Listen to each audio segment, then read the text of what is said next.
And we're back here. Thursdays means this guy joins us. Of course, everybody's favorite uncle, Uncle Lou. VSIN, you can find him as a contributor on VSIN. Hit him up at gamblu.com. Of course, at Gamblu on X as well. And Lou, how you doing today? Doing great, Steve. Happy to be here. Hockey playoffs upon us. Yes. College baseball in its in the mid part of the season. I know there's NBA. I just don't give it much attention, nor do I understand much about it. So you won't get that around here. But we have UFC every week as well, and these Thursday weekly shows are great because it gets a chance to share thoughts and ideas. Absolutely. Well, tell everybody where you're from, where they can find you, what you do, your podcast, all of that fun stuff. Gamblu.com. My name's Lou Finicaro. I'm a sports handicapper. I network and work with the industry that is sports gaming. You can find out everything you want to know about me on my webpage. I'm happy enough and fortunate enough to have one. As you scroll down, you'll see I have a daily blog. I do podcasts 2 a week. One on Monday is an early look at the opening lines for UFC fights. And then later in the week, on Friday morning, I put out my final releases. Last, as you find out about me, you just go to the top band of the webpage. But on the far right corner of the top band of the webpage is the San Xavier Mission tab.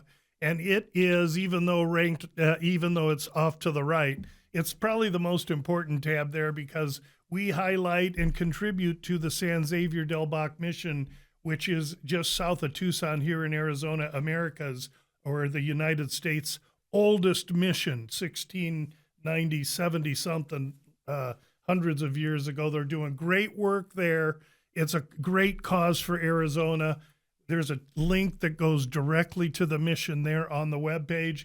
And Steve lets me mention it every week, so I have to say thank you. Oh, absolutely. Get out there, especially in this day and age, right? Everybody's things are tightening up for everybody. So if you're able to help out and share some of your good fortunes around, definitely a cause to consider. They have schools down there and everything as well. If you're betting $5 on a hockey game, then at least as far as I'm concerned, I got to find $5 or $10 for someone else too. I mean, when you think about it, if you are sitting and thinking about investing in a sporting opportunity, you're probably in fortunate position, hopefully, right? And many people in fortunate positions already give and have charities. I get that, but here's a good one if you don't.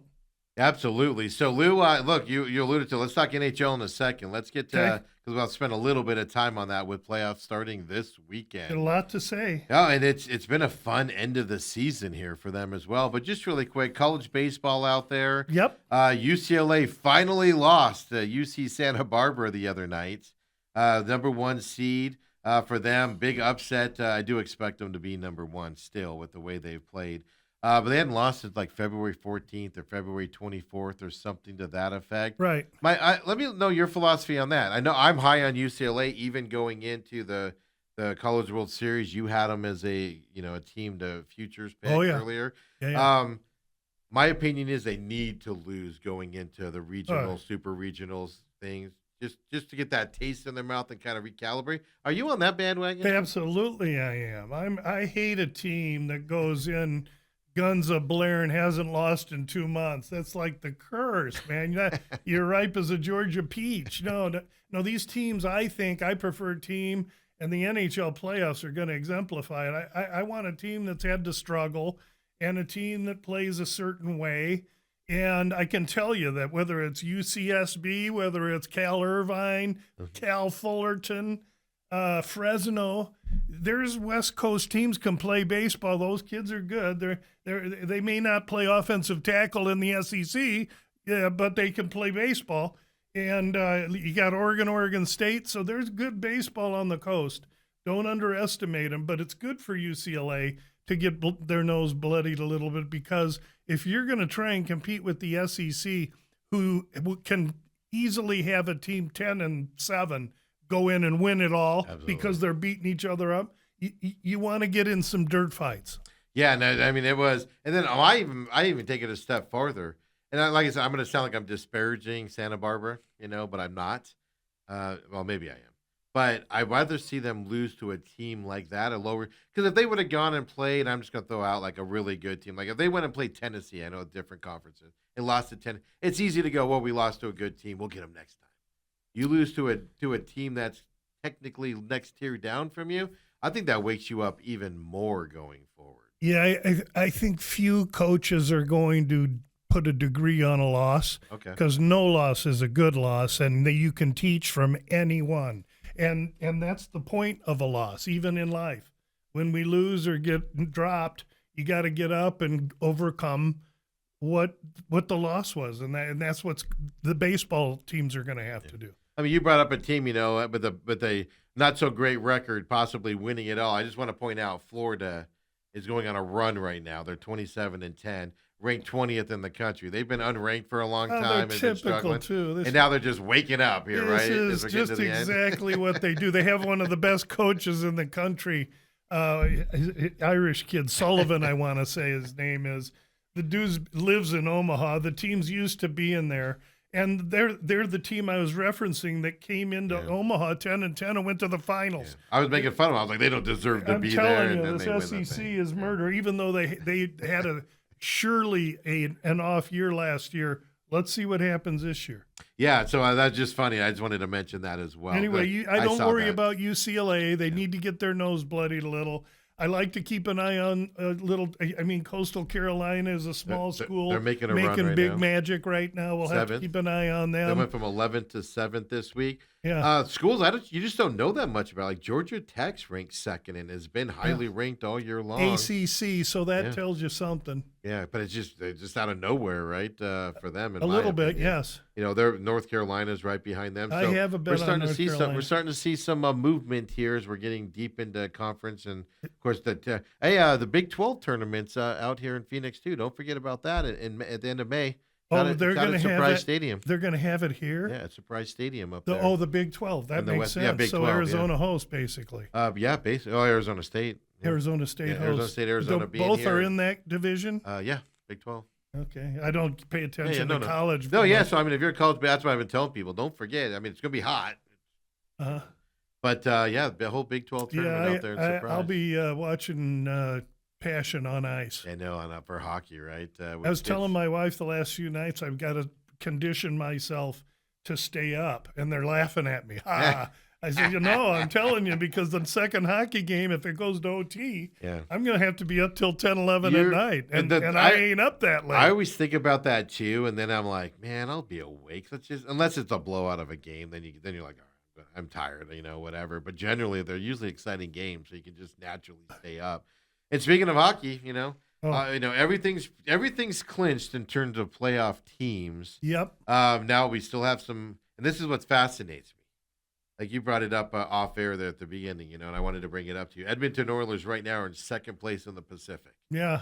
They could end up being, the Kings could surpass them. Yep. And be the second team in the Pacific. I guess they would go to the third if they do. Oh no, they would. The Oilers can be one or last. Yeah, and that's an amazing thing. With one game on left the last game of the year. It is an amazing thing. Fantastic. And I was talking to Steve off air because it's chapping me because I always have my data. In the past 3 or 4 years, I've used 81 games of data because I've known the structure of the bracket after 81 games. And that's enough for me. The last game, you question half the teams in the league's motivation anyway. In this case, however, I was chapped because the whole West was undecided last night. I got up this morning, went to my office early, and I got to put in Minnesota, Dallas, and Utah, Vegas, because that is settled. Vegas won the Pacific last night. So, or whatever conference it is that they're in. They're Pacific. And so the other three teams, the Ducks, the Kings, and the Oilers are all still undecided, so I couldn't build my bracket. And in tournaments, College World Series and the NHL playoffs, they're bracketed tournaments, and I stress this heavily. We have to understand the makeup of the bracket. When it gets close to the regionals, you can project in college which teams are going to eventually face each other as you get to 32, 16, and 8. And in the hockey playoffs, the sides in the East and the West is brutally important. No more so than this year in the West, where everybody wants to try and escape Colorado. Yet Yes. all of the teams that have to really be a threat on that side are in that bracket, leaving the other bracket that's unknown, LA, the Oilers, Vegas, etc. It's undecided till tonight, so I can't do my numbers till these games are decided. So I'm a little rankled about that. That said, the East is all decided. I was able to do that work last night. And Well, before you go into that, I just Yeah. want to point out to you, Vegas Knights made a coaching change, 9 games to go, undefeated since that coaching change. I know that means nothing, but they have some serious Well, I think momentum going into the playoffs. yeah, I think it means more than nothing. And maybe last week I would have indicated that it's nothing because Well, yeah, last week you were kind of like they were 4 Yeah, and 0. Now they tied a couple, but they hadn't lost since he moved in there. They seem to be playing, and I'm a big momentum guy going into the playoffs in hockey. You got to be playing well. With Vegas, it's really with so many teams, the goaltending. Yes. And I don't have my goaltending notes on Vegas, except I know Hill is playing behind a guy right now, and Torts likes the Yes. guy. If Torts likes him, I'm like Lavello, man. When you like somebody, I never criticize a coach. They're there. It's their job and money on the line. So I will say, Torts falls into a great situation. Maybe the players in Vegas feel like they are too, because in the NHL bracket, if you look how Vegas is bracketed, they're bracketed with the Sisters of the Poor, St. John's of Bethlehem, and the lowriders of northern Wisconsin. I'm telling you, they've got the bracket set up perfectly for them. A team with experience, a team that's been there before. Now they got this coach. They're just starting to play right. I've been anti-Vegas until the last few days. Yeah. Okay. But was I just have to curious on try your and opinion. recognize. Yeah. So I mean, you're going to the East. That's why I didn't want you to leave the East until we talked about that. But, Okay. Going to the East here because I think this is now Colorado Avalanche are the best team in hockey all year long. So I guess, but other than that, this is pretty wide open playoffs coming our way. I think. Yeah. Yeah, I don't know how you argue that, especially in this East where you have, you have all kinds of up and coming teams that are kind of young and haven't been there, but in 19 years. but have merit. And then you have teams, Carolina and Tampa, that, lo-de-do, just another year for those two juggernauts. And one of them can't get out of their own way in the playoffs because their coach holds the stick so tight. And the other one is a threat because they got the best coach in the whole league, Cooper, in Tampa. The problem with Tampa is, they've just been there so long. Are they ripe for the picking? And their matchup happens to be Montreal. Yeah, which is interesting. At least they don't have another Florida team because that's been their out the last couple of years. Well, I mean, we're only in round one. Let's give it time. I'm talking about round one. Last year, didn't they play Florida in the first round? Yeah, and the year maybe in the before? second round the year before. Yeah, so I mean, they always get stuffed early by playing a Florida. So at least they avoid it in the first round. Well, it's not that it was the other Florida team. It's the number 1 ranked team or the number 2 ranked Exactly. team. So they had to. That's kind of what's happening in the West, where the Wild has to play Dallas and the winner has to play Colorado against Right off the bat. whoever draws the short stick tonight. Because all these 3 teams playing tonight are trying to avoid Colorado. That's all we can know. That's interesting choices, right? In coaching and what you have to do. So I view Montreal at 2-1 as live against Tampa. I view Buffalo as really dangerous at home against Boston. I agree with that. Ottawa is really, really dangerous and a team I could see myself maybe liking based on a few things. And I surely like Pittsburgh in the first, even though it's Pittsburgh-Philly, which will make it closer because of the hatred. I don't know that those teams are that close, really. Yeah, and Philadelphia hasn't been there in a bunch of years. No, so. and the old Broad Street bullies. Yeah. I mean, they got a terrible power play, 11.9% lowest of all the playoff teams by But when they get 9%. But when they get there, the crowd's going to be yacked, if I can use a term. I don't know what it means. Yeah. Yeah, you still gotta stop pucks and you gotta Yeah. score a goal or two. Yeah. So anyway, the East wide open. So I look at prices. Ottawa 14-1, juicy. Philly, Pittsburgh. Do I think one of those guys can make a series run? Maybe two. Yeah, but I don't know if we're winning the cup there. I think Montreal could be poised to win a series or two, as could Buffalo. I hate to overlook Boston, but Boston might be like the Rangers were about 2 years ago, a year ahead of time. Okay. They're kind of young and rebuilding, and Yeah. they've found themselves doing a lot better than they thought, I think. Yeah, I'm worried about teams like Buffalo that just haven't been there before.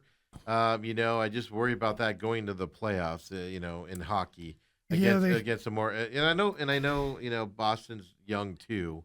But then you're getting that added pressure of you haven't been there in a long time, so the crowd base, the fan base is going to be, and they're playing at home to start. That's the other side of it. Yeah, So I'm worried about that. I would too, except for one thing. Okay. One thing shatters all my worry, and it makes me actually feel like I'm on a hammock sitting by the side of the ocean with a Corona in my hand. And you know what that is? Lindy Ruff. Yeah. Believe me, I disagree. this coach took them when they were in last place, and he did something since, and now they're not in last place, and they believe and they have momentum. And I watched the full game of them recently, and I hadn't seen them play in most of the year, and even I was like, wow, these guys. You could tell a difference in this team, and that they were a well-oiled machine and stuff like that. I was really impressed. They're with young, them. they're fast, they play hard. Again, Lindy Ruff, I think he's gonna and in a series, if they have to adjust, they have the coach that I think can get to him to do that. Ruff is a lot like Torts. After a few years, he rubs you the wrong way, and they get rid of him. But right now, he's hanging 10 on the surfboard, and that team believes, and that's a dangerous thing. Yeah, absolutely. Nobody's mad at him right now. I can tell you this: anyone that really truly is a hockey lover is so tickled for Buffalo and their fans right now. I know I am. And how great would it be to see him make a run? And like Montreal too. We need some Canadian success. Yeah, I'm not on board with you. And on maybe that. a New Jersey color would be fun too. Yeah, especially Montreal, Canadian teams, and then Montreal on top of it. Well, I grew up a Montreal fan, so I have an easy time. Yeah, they were good when you were growing up. Seeing them have success. Yeah, they were good. They were dominant. I walked around, and my poop didn't stink. Now it's been, what is it? It was like 100 years. It feels 03 like, or 02, yeah. Patrick Waugh. Yeah, but I'd say Waugh was the last one. Yeah. He just got fired by the Islanders. So Which the Islanders got their head so far up their gulu, there's a bump between their shoulders. That was a terrible move. That was a terrible move with 4 games to go, trying to salvage the season. Somebody that panicked. Didn't work. Somebody panicked there. Now, don't get me wrong. DeBoer is a good coach. I'm not saying that. Yeah, but no, they panicked at the wrong time. If they're going to panic, they should have panicked earlier. Maybe so. Maybe so. But so this is exciting. The West, like you said, we still have things to be decided.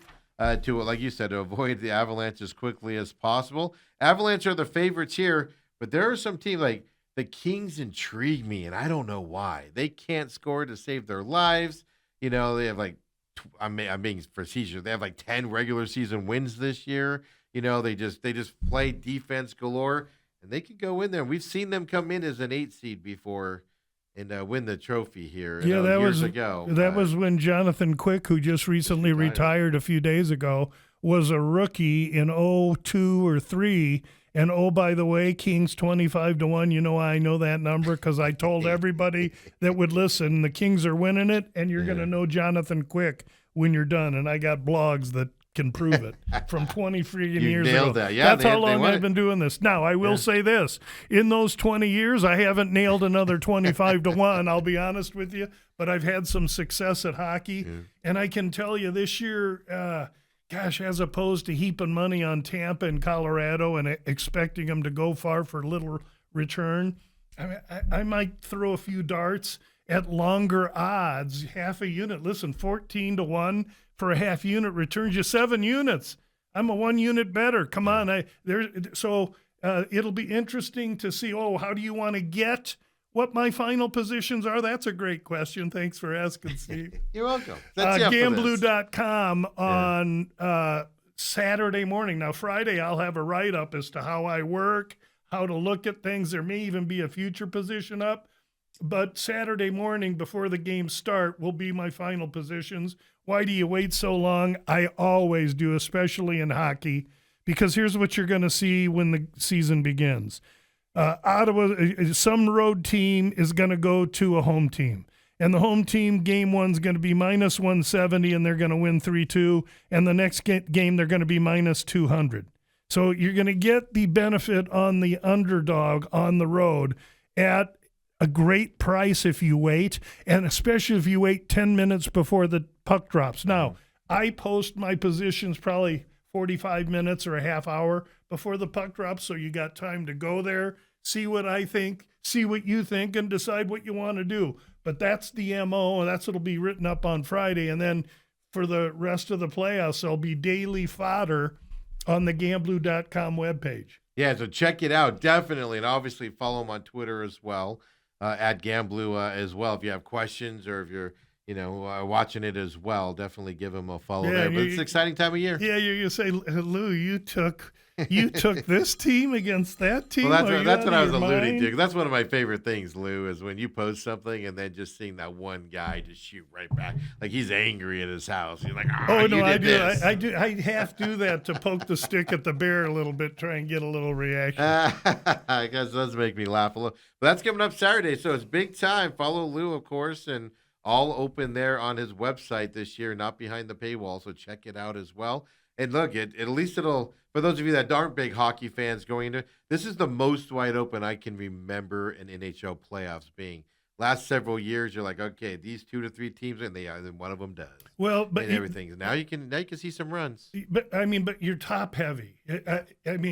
If someone could also say, I've never seen it so top heavy. Yeah. Meaning you got Colorado here and Carolina and Tampa over here. If you believe that those three, and then there's a gap, like the odds indicate, if you look at any sports books, I was looking at it last night, you can see the three of them are here and then the rest are down here.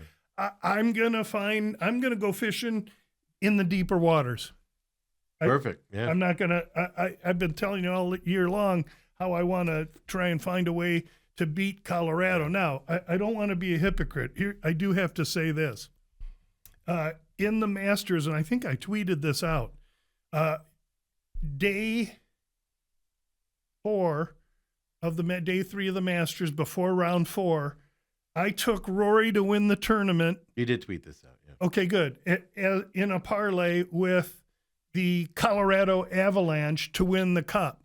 The Avalanche at the time were like 3-1 or something, maybe, I think. It's posted. Anyway, Rory won. That bet's alive. I now have Colorado at 5-1. Okay, so that's a personal bet that I have over here. That's not going to be injected into the Gamblu webpage or the results. I don't do that. What goes in to the webpage and is recorded is how we will do things. Should I, during the regular season, decide to take the Dallas Stars minus 1.5 plus 130 to Colorado to win I could do it then.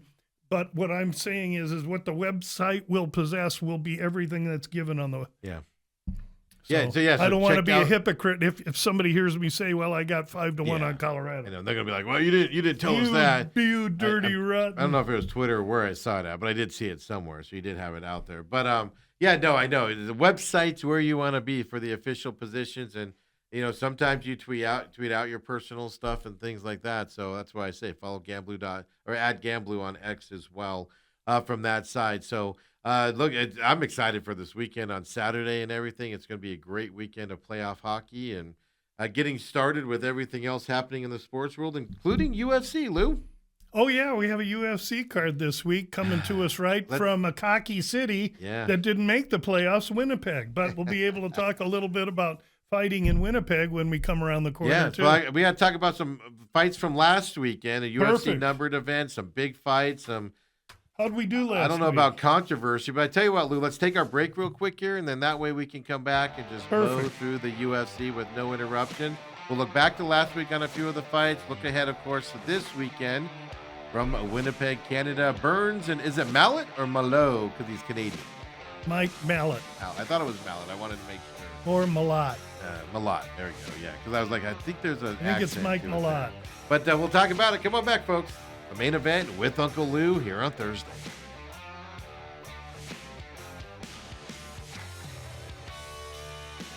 And we're back here. And Lou, if you don't mind me saying this, you just told me your 33rd wedding anniversary here. We got to give you congrats for that, my man. That's outrageous. Thank you so much. I will say this: I'm the lucky one. I have a great wife, who's a great gal. 33 years she's put up with me. Longer than that, because we obviously dated for a while and knew each other for. She knew the previous Lou Finicaro, the one that nobody sees anymore. Anyway, a long story short, hello, Christine, my wife. Happy 33rd, and. We're going to go somewhere and have a little dinner tonight with my son and my mother-in-law. Oh, excellent. I hope you don't mind me bringing that up on air, but No, that's it's all something to good. celebrate, man, right there, because I couldn't imagine 33 years. She's, I mean, listen, man, this is mostly men tuning in here. How hard is it to live with a man? I mean, come on. She's done it. She's done great. She's had patience with me. I'm a lucky guy. That's why I live with myself and the dog and 2 kids, Lou. Yeah, for that reason. I'm saying. Let's get into UFC from last week, UFC 327 from Miami. Got to start you off here first with the draw that happened. Chris Padilla and Markel Medeiros. Oh, yes, sir. Reason why we're bringing that up for 2 reasons. 1, a draw, but then 2, obviously a local kid there, Medeiros, in this fight. Yeah, and so MMA Lab. This was a close fight. It had a point deduction to Padilla's favor.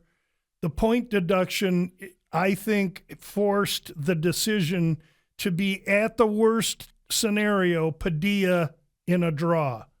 Okay?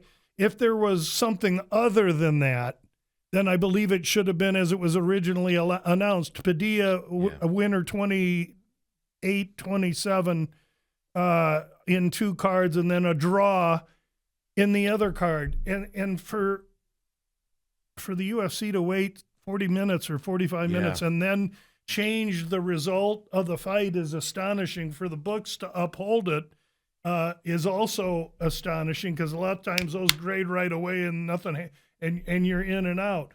For us, a guy that had Markel Medeiros at a plus 160, I go from a loser of a unit to a no bet. And so I'm tickled as I can be. You're happy. And it's one of the times, and it happens 50-50, I get the result of a bad call there in my favor. Doesn't happen all the time, but it happens once in a while. Yeah. And so that kind of changes the focus of the night a little bit. And anytime you don't lose, you win. Well, absolutely, from the gambling perspective, but I just sat there and questioned, because I didn't realize they had changed it. I was at another event, and I didn't have the sound on. And then I was like, well, later on, I was like, wait, what just happened? So I had to look into it later. To me, it just seems a little shady, though. I mean, they changed the decision. They didn't change the cards. So what they said was that it was read incorrectly. Okay.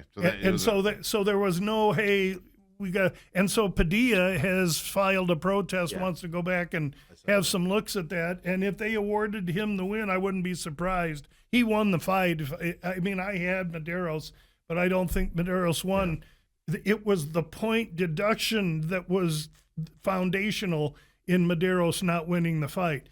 If there's no point there, that's a split decision either way. I live with it. Yeah, exactly. So that's why I wanted to get you on that. 'Cause like I said, I was listening to it, unfortunately, with no sound all night.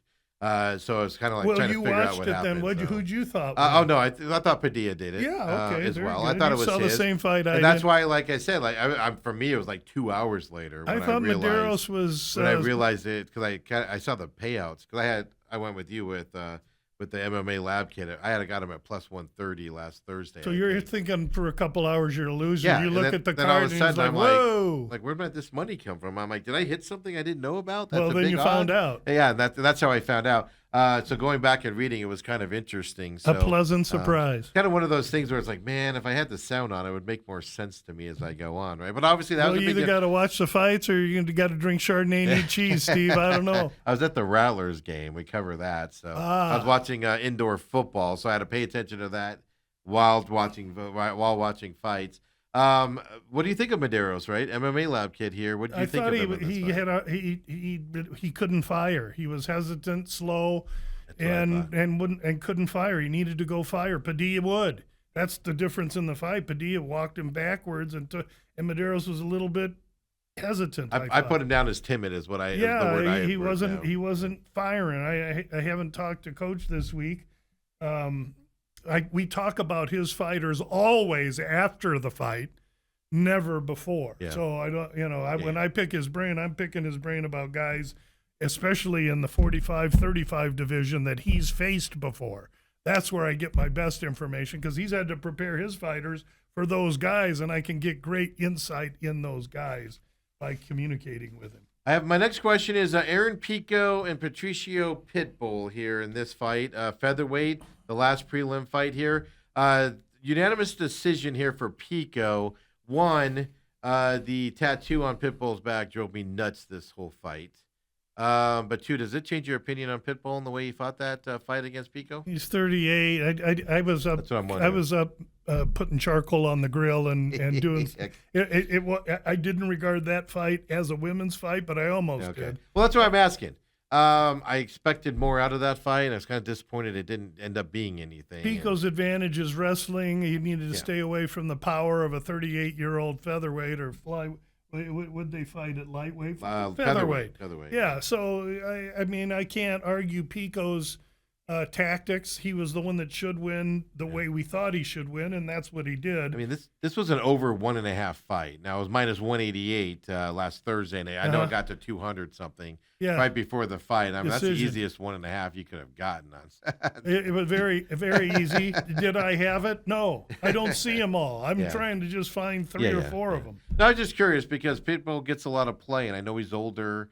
To me, he's probably gone now. That's He's what I was going to ask broken you. orbital and his nose. He's all to me, it jacked up. just looked like he was just holding on for a couple extra paydays, or at least a payday here before he knows his career's over. That's what I got out. 38-year-old heavyweight, you got 5 years of career left because you never lose your power and might. But a 35 or 38-year-old in the case of Pitbull.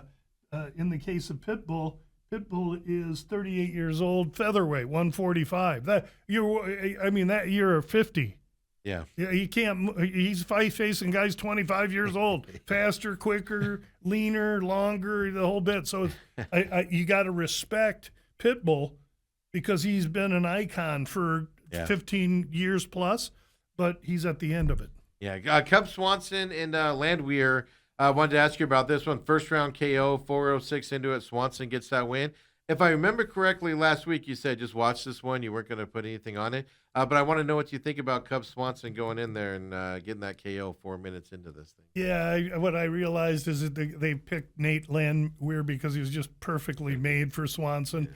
Yeah. And I doubted whether I didn't want to invest in a 42-year-old featherweight that I didn't know could move and strike like that. He came out focused. His little kids and his beautiful wife were in the audience. It was a beautiful night. And make no mistake about it, Nate, the train was there to spoil it. All he wanted to do was knock Cub's head off. The problem is he just comes in a wailing. and Nate the Train is a great show because that's what the UFC wants in a fighter. They don't want Pico that's going to take a smaller man down and just control him on the ground. That's not what they want. Yeah, and then you had Johnny Walker. You said last week, he was plus 124 at least on Thursday. You loved it. Ends up losing that split decision here to Dominic Reyes. Change your opinion on Johnny Walker at all? No. Listen, I took an underdog. He loses by split decision. I did my job. I did everything I could. Yeah. I think the judges got it right. Okay. I wish it was otherwise, but it is what it is. Well, you said last week don't miss that fight, and I agree with you on that. That was a fun one. I would have never guessed it goes to decision. Then you got the one. This was the fight of the night in my eyes here, man. I had so much. This happened right about Oh halftime yeah, of the Rattlers game. Curtis Blades and Josh Hokett. I yeah. didn't even care that I was rooting for Blades. I didn't even care I was going to lose it. Those two guys just stood there. You could tell they ran out of energy, but they just sit there and just pound on each other's faces for a couple minutes and then take a break and everything. President Trump stood up and gave him a standing ovation afterwards. I enjoyed this fight a lot. Hokik ended up getting the win there.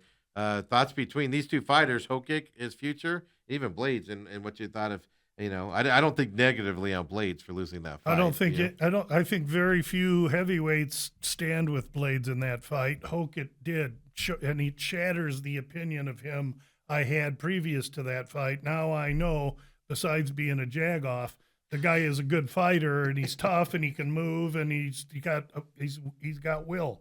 Now he's turned around quickly after 3 fights with 3 bonuses.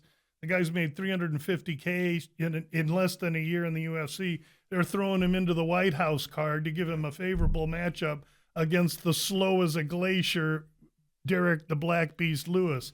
Is Hokik going to just pummel Lewis on the White House grounds? And he's going to have the flag on his head, and they're going to carry him out on a chariot, the whole bit. He had it in this fight, and I think they announced the White House fight after this fight, right? Right after. Yeah. So I mean, I was like, did he know? But that might be Hokik usually wears that stuff anyway. But no, the UFC knew. They're just saying, listen, this is what we need to happen here, and it was a very, very close decision, and Hokik happened to win. Oh, imagine that! We've been talking about this now for a while. Way more money and projection in Hokett moving on than the leg humper. We knew that. I knew that. Okay. It was amazing. They were literally standing there, and one of them would just start pummeling on the other guy's face, and the other guy would just take it and then move back for a second, and then he'd start wailing on the other guy's face. Yeah. And he'd just stand there and take it, and it was just the most amazing thing I've ever seen. Yeah, I mean, it was so much entertainment. You got to go back to Bigfoot Silva and Mark Hunt to get a heavyweight battle like that. Yeah, it was so much fun. Azmat was a big favorite in that fight, the co-main event against Paulo Costa. I have him written down at minus 200 right there at the fight. Ends up losing it to Costa here, round 3 KO. Azamat, I don't remember what you thought about him, but I know he was a big favorite. I was Paint your opinion? undecided all week, but fight day I was talking to a fellow handicapper that does what I do in the UFC, and he mentioned that he just loved Costa. And I started looking at it closer, and I thought, you know what? Maybe I will. And so personally, I took a little taste and was happy with the result, but I have to give it to him. It wasn't I didn't see it. Yeah. I didn't see it until he mentioned it, and then I started looking at it and thinking, maybe I can see it clearer now, but it wasn't my pick. So. Yeah. Okay. Yeah. I mean, it was. I mean, big favorites go down. I'm 2-1 favorite, but when they go down like that, it's to me, it's kind of a shocking. 6-4-1 for the favorites last week. Really? So we're at 70.5%, down from 75%. So a dog is coming here and there. 6-4-1. Wow. Well, then we got to talk about this one. Your boy Yuri and Olberg. This was so just the Rattlers game Monday. We're getting our stuff together to go down to the press conference. I have it on. Lou, I leaned down, loaded up my computer, closed it, put it in my bag, looked up, and this fight was over. And then I see everybody ripping Yuri in his preparation for this fight and everything afterwards. Everything with Olberg. So ripping Yuri for his preparation. Yeah, just going into this fight, they just felt like some people didn't like his preparation, I guess, going into this. Well, those people are ignorant. Are they idiots? Yeah, they're Well, you ignorant. tell me. Yeah. No, what happened was Yuri was confronted with a maimed opponent, and whatever caused his hesitation. Now he was still kicking legs, trying to back him up. Whether he was overthinking how he was going to try and get him out of there, I don't know. But I do know this. He wasn't thinking mercy and, this guy's hurt and I don't want to hurt him. He was not thinking that. I know that's what he's saying, but that I don't care what he says. I think that's what people are kind of jumping on. Yeah, that he wasn't aggressive enough because of knee injury, he was kicking right? his leg and backing him up. Yeah. And he walked into a left. I mean, ACL tear or something. That's all Olberg, yeah, and not Yuri, in my opinion. Yeah. And I think that Olberg shows me a ton, and Yuri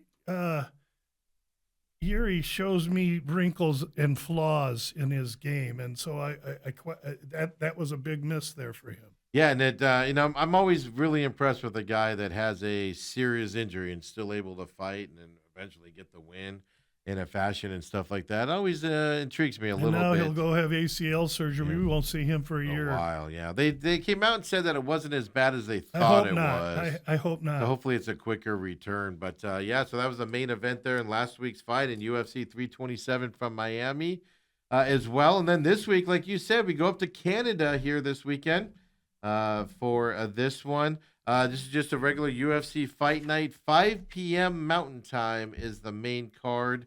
So an earlier one here this week as well, Lou. So Yeah, 2 p.m. for the prelims. Yep, for the prelims. So I look, you tell me about the prelims. I'm not going to sit here and go through these with people that I don't know and waste everybody's time. So you tell me if there are any to watch here, what we should pay attention to for any of these prelim fights. Yeah, we'll start with Siraj and Giannis. Very little clue. I'll watch and learn.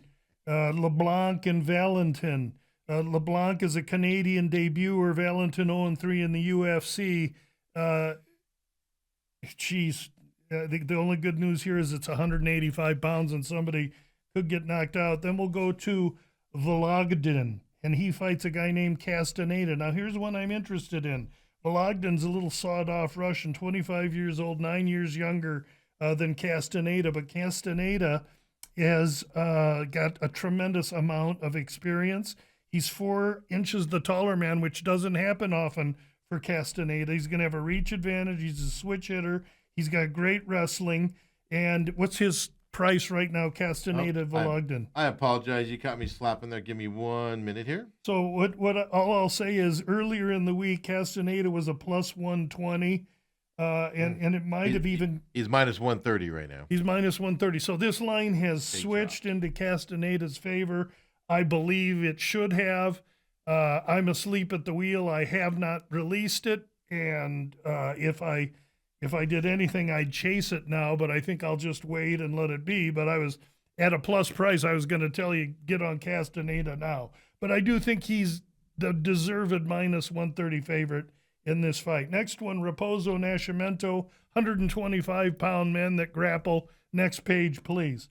We'll go to one, and this one is a couple of gals, but each of these 2 gals weigh 125 pounds. Aldridge ships in from U.S. to fight Horth, the Canadian girl, both meaner than a junkyard dog. These gals chew on glass to practice. It's going to be a great brawl. You see that the total in this fight is over 2.5, minus 520 to the over. So again, we're going to take this one. We haven't hit this in a while, but I'm going to take it fight to end in split or majority decision because we know it's going to decision.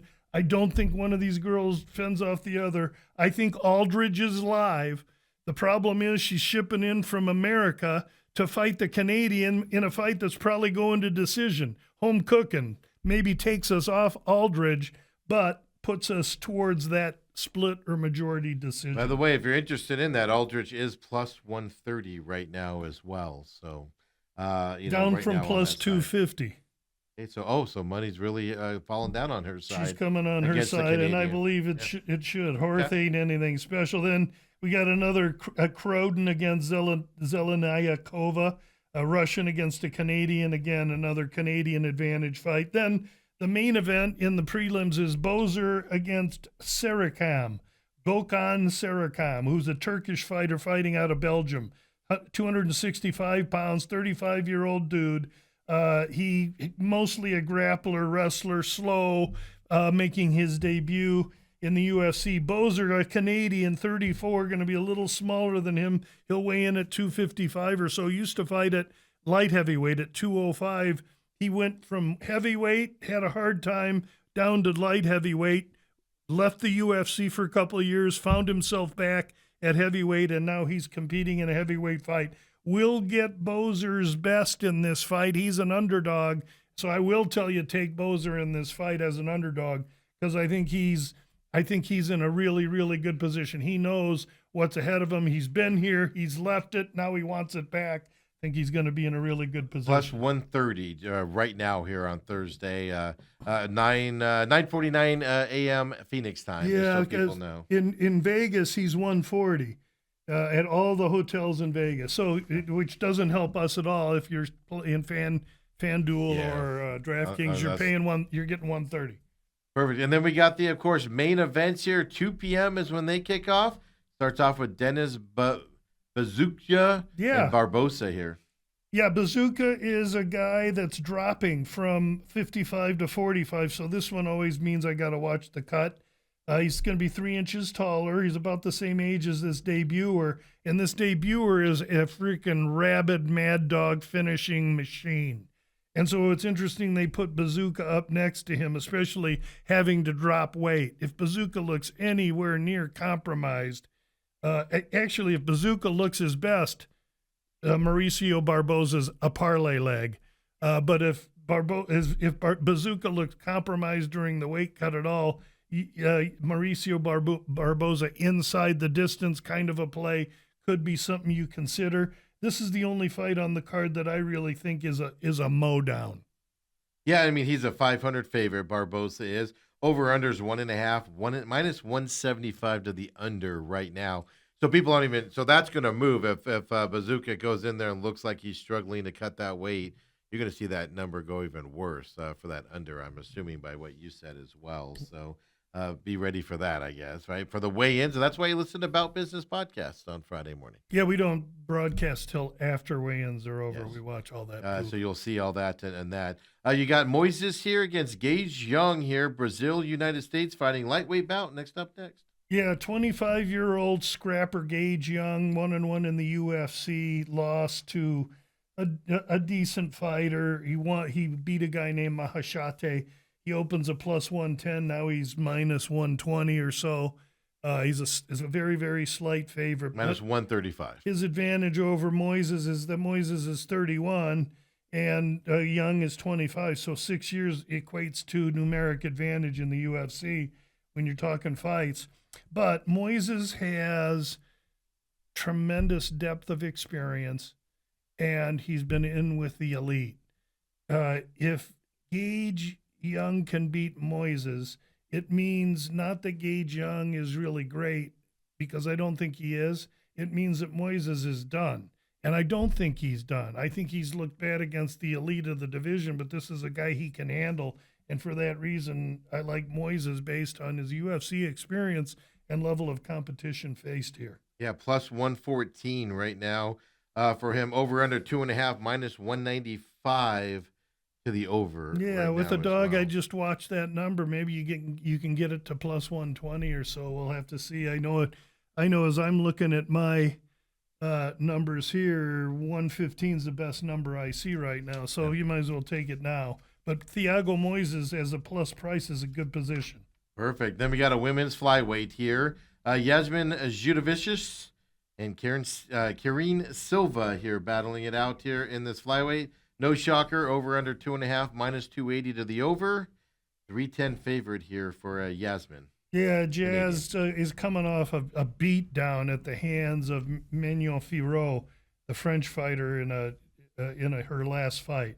But she's bigger, she's taller, she's stronger, she's more experienced, but she's 37 and Karine Silva's 32. Most people think Jazz is just going to roll over Karine Silva. I don't think so. I think Silva's more competitive here than that, and Silva plus the points might be a consideration. But again, I'm going to have to tread lightly here because it's risky business in Canada betting against a Canadian fighter, and Jasmine is the Canadian queen of MMA. So I don't know if I'll invest in that fight or not. Especially with the Brazilian on the other side. I would have to take Karine plus the points and hope that it was a tight fight, and I think I can garner better value with Hoth and Aldridge. Yeah, I mean, just to tell everybody now, the points are 3.5, minus 110 to the minus 3.5, plus 3.5 is minus 120 for this fight. So what does that mean to us, Lou, for those? It means it's a pick 'em if you want to take the points. Okay, so put your hands up and hope for the best, right, after you place it. Yeah, I don't. It's an easy fight. I'm going to look elsewhere. Yep, Mandel Nalo and Herbert battling it out here. Lightweight bout, a Canadian and English fighter here battling it out. Canadian debuter, in with a famous TriStar Canadian gym. A debuter is the third fight from the third from the top fight here. A debut guy, huh? Yes, sir. All right. And so why would they give him that position? Well, they like him. They like the gym. They asked that gym who their, top guy was. They said this guy's tended to falter under the bright lights, but they're giving him the chance. And they're giving him a perfectly matched person. Now, this person, Jai Herbert, coming in from England, has to travel, has to fight him in his backyard, is chinny, but he's got UFC experience and he's been in with a higher caliber of players. So there we have it, a 37-year-old Englishman against a 36-year-old debuting Canadian. Which way we going to go? I think you go Nalo, because this is a manicured fight for him to look good, and the UFC to not only boomerang in Canada, but use him in a future fight. I think this is a setup fight. And for that reason, I released Nalo on the digital and on my webpage Tuesday. Yeah, the over-under on this is 2.5, and the under 2.5 is minus 160 also going into this fight. Then you got Kyler. Oh, go ahead. They want to get the crowd fired up. Fired up for the last two here. Kyler Phillips, United States against the Canadian Charles Jourdain here, bantamweight bout. Yeah, Jourdain on fire lately, fast, quick, can grapple, and arrives with momentum, fighting in his home country against a kid in Kyler Phillips that trains here at the MMA lab. He's lost his last two to competent competition. Phillips is a dynamo for 6 minutes, but then has found a way to slow down later in fights. I think he's seen some adjustments in lifestyle lately. He has a child. I think his adjustment in lifestyle over the last couple 2-3 years may pay off here. This should be a really competitive fight. Perfect there. Right now, Jourdain, the Canadians, minus 148. Over under, by the way, is 2.5, minus 188 to the over, and then Phillips is plus 124 coming into this fight, as you said, from the MMA lab up there in Phillips North is Phoenix. beaten better. We'll see if he brings his best. He's going to be tough to beat, whether it's in Canada or whether it's in Timbuktu. Striker? His nickname's the Matrix, so he does cartwheels and can do anything. Does all that stuff, yes. Then, of course, the main card here, welterweight bout to finish up the night. Gilbert Burns from Brazil and Mike Malott from Canada here. Welterweight fight. Tell us about this, Lou. Malott, bigger guy, younger guy, has had main event opportunities before and failed. He's run out of gas before against Neil Magny. Now they've built him back up. He's the figurehead for Canadian MMA. They give him this main event slot against a 39-year-old guy, and Gilbert Burns did his best fighting at 155. Now that he's 39, he fights at 170, and he's lethal. He's a Brazilian jiu-jitsu savant, has great striking, tough as nails, enters having lost his last three, and he doesn't take kindly to losing. This dude's a world-class talent. And this price on this fight is way wider than it should be. Burns is liver than what this price is saying. All right, now Burns is plus 230. So that line has come way down. I was wondering. Malott was minus 510 on Monday, Tuesday. Minus 285 right now. So money has come in on Burns at that great price, as it should have. Yeah. Interesting enough, over under on this fight, 2.5. Minus 105 to the over, minus 125 to the under. Yeah, I love the over in that. I'll probably look at DraftKings, see something like fight starts round 3. Because I'll pay a little more, but all I got to do is get through 2 rounds there, and I think that fight goes into the 4th round, let alone the 3rd. Yeah, 5-rounder, right? Yes, sir. Going Scheduled. on that. So yep. So I just find it interesting when they split, especially on a 5-round fight, 2.5, and then they have it. Obviously minus 125 is the favorite there for the under right now. I think there's a wide body of people that think Malott's going to just go out and knock Burns out. Are they Canadian? Does the Canadian attack the market? No, they're they're 35 years old and younger. Yeah. No, I was just asking if the Canadians. I don't know if they contribute. Like a lot of times on the East Coast, you'll see guys. East Coast Well, fighters Canadian, and stuff. They'll run it. They'll run the lineup early in the week and English stuff. money will move fights. Yeah. Even some Chinese money will move fights. Aussie money will move fights. Yeah, I know they will. Canadian money a little maybe. I mean, what you'll see for sure is money moving towards Canadians. I mean, that's the better though. Yeah. Oh yeah. Of course. Realizing this is gonna. I mean, if you just blindly bet every Canadian on this card, you're probably gonna win money. You'll lose some fights, but you'll win the unit. I don't know. I'll tell you next week what you'll do. 6-4-1 last week, huh? Favorites were. Yes. So that's actually probably the best fight of the year in terms of. No, there was a 6-6-1. Was there? Yeah. Okay, yeah. Yeah, it's nice when they get even. And I kind of felt that last week. Like I said, I didn't have the sound on those, so it was a little different. But I kind of felt that last week, that was like an even, fun card last week. Hopefully we get that this week. At least it's lining up that way. We sure hope so. We need dogs, because I haven't taken advantage of the dogs in the previous cards the way I should have.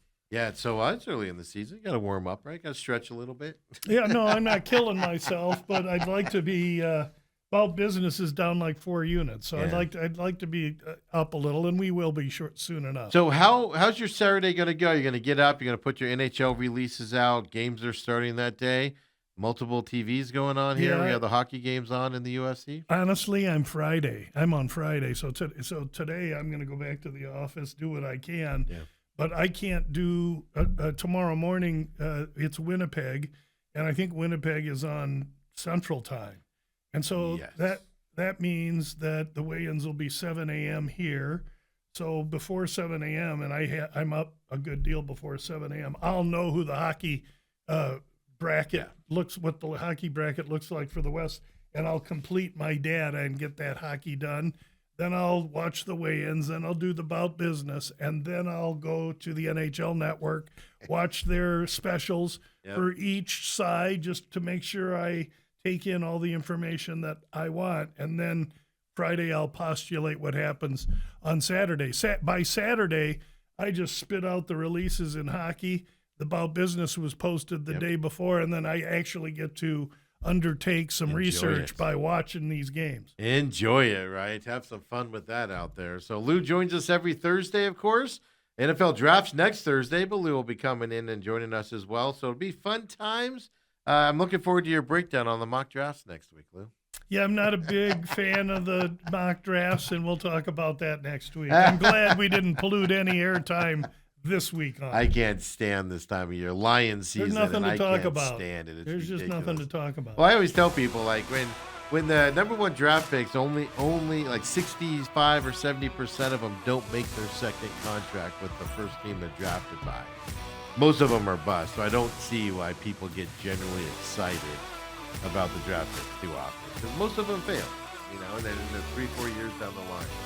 But I'm a poo-pooer on that stuff, Well, this year you got Vegas making the first pick, and the difference in Vegas making the first pick is that it's Brady's pick. Yep. So now you got somebody to blame if this one goes wrong. And it's going to go quarterback, it looks like. Oh, we know who it is, Yeah. so we'll see how it goes. Absolutely. So Lou will be back next week. We'll keep it rolling here. Come and join us tomorrow morning, 8 to 10 a.m. We'll get you ready for Suns game tomorrow night. Of course, the weekend as well. Busy weekend, as you know, in NBA, NHL, UFC. Woo-wee. See you tomorrow, everybody. Have a great one.